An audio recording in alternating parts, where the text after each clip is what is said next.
तो हेलो बच्चों, आप मैं बताने वाला हूँ आज क्लास 10th और क्लास 12th के लिए आप लास्ट डेज में कैसे आप 90% प्लस स्कोर कर सकते हैं। तो वीडियो को बड़े ध्यान से देखिएगा, कोई एडिटिंग वीडियो नहीं है, समझ रहे हो। बस बता दे रहा हूँ क्या क्या आपको चीज़ें वहाँ पर ये नहीं करनी है। सबसे पहले एग्ज़ाम से पहले आपको वो चीज़ों का ध्यान रखना है जो वहाँ चीज़ें बिल्कुल आपको नहीं दोहराना। अगर आपका पेपर हिंदी का है तो हिंदी में जितने भी होते हैं टॉपिक वाइज उनको सिलेक्ट कर लो, जो अनसॉल्व से आए हुए क्वेश्चन है ना, और उनको टॉपिक वाइज प्रैक्टिस कर लो। सबसे पहले एमसीक्यू की बात करते हैं। एमसीक्यू के लिए सबसे पहले आपको चैप्टर को रीड करना होगा। हर एक चैप्टर अच्छे से रीड करिएगा, मतलब बहुत ही आराम आराम से रीड करिए। देखो, रट्टा मत मारिएगा, रट्टा मारेंगे वहाँ कन्फ्यूजन होगा क्योंकि जब आप किसी चीज़ को जब आप पढ़ते हैं और उसको समझते हैं तो वो चीज़ें ऑटोमेटिक याद रहती हैं। तो ऐसे ही हर सब्जेक्ट का आपको ऐसे गहन अध्ययन करना होगा। अगर आप ऐसा नहीं करेंगे तो फिर ये समझिए आपके लिए बैड, क्योंकि देखिए रटी हुई चीज़ें जो उसमें क्वेश्चन में आई हुई हैं आप उनको रट के जाते हैं तो ये समझिए 100% में से 70% ही वो चीज़ें आती, 30% छूट जाती है, जो आपको 90% स्कोर लाने में आपको दिक्कत हो जाएगी। ऐसे अगर मैं एक बात करता हूँ जैसे मैथ का टॉपिक इतना अच्छा होता है कि सबसे पहले आपको अनसॉल्व को उठाना है, जितना हो सकता है उसको दे दनादन प्रैक्टिस करिएगा।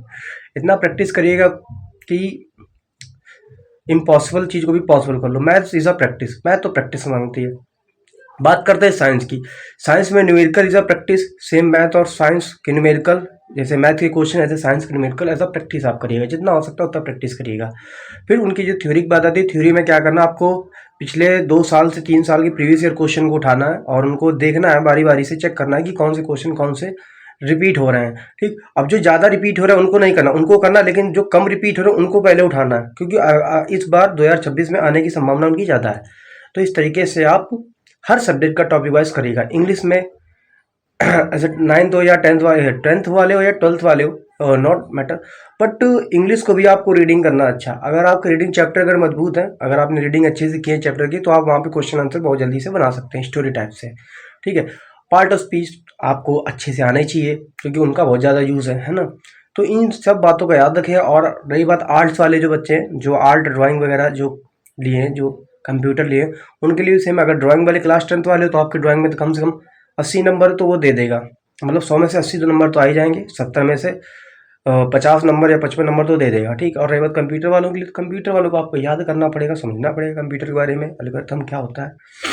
और एक महत्वपूर्ण बात ये है कि जब आप एग्जाम हॉल में जाएं तो एक दिन पहले से ही उन चीज़ों को सब भूल जाइए और किसी से नई दोस्ती मत बनाइएगा।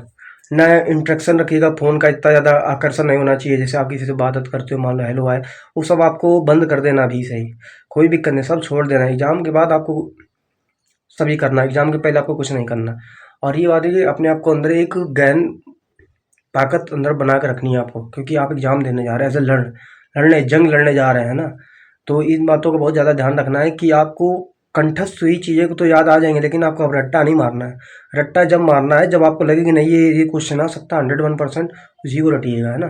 और मैथ में जितने हो सकते हैं फार्मूलों को अच्छे से ज्ञान करिएगा, जितने हो सकते हैं फार्मूले अच्छे से रिपीट करिए, इतने ज़्यादा रिपीट करिए कि बहुत ज़्यादा रिपीट कर लीजिएगा फार्मूले, क्योंकि फार्मूले रिपीटेशन करोगे तो वहाँ पे दिक्कत नहीं होगी। ट्रिग्नोमेट्री कि ज़्यादातर हाई स्कूल वालों के लिए ट्रिग्नोमेट्री इंपॉर्टेंट है, फार्मूलेस और ट्रायंगल से कुछ कॉन्सेप्ट। ऐसे 12th वालों के लिए इंटीग्रेशन है ना, डिफरेंशियल बहुत ज़्यादा इंपॉर्टेंट होता है, वेक्टर के कुछ फार्मूले बहुत इंपॉर्टेंट होते हैं, उनको भी रट्टा मारिएगा अच्छे से। ठीक है, और ऐसी चीज़ों के लिए थोड़ा सा चैनल पर अगर नए हो तो सब्सक्राइब कर लीजिएगा। अगर जानकारी पसंद आई हो तो दूसरों को भी शेयर कीजिएगा।